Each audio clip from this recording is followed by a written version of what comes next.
बिस्मिल्लाहिर्रहमानिर्रहीम। कल से लाज़मी बात है कि गोश्त पक रहा है।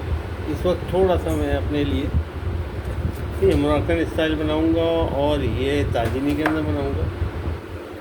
और जो घर में पकेगा वो बकरे की रान को बेक करेंगे। तो ये रान को साफ सूफ करके कट लगा दिए और उसको बेक करेंगे। बस बताता हूँ मैं। ये मोरक्को की मेरी ताजीनी है।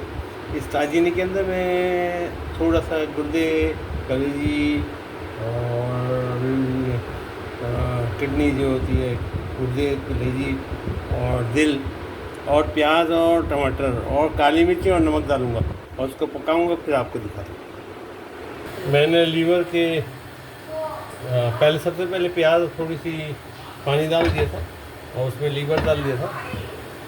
और जनाब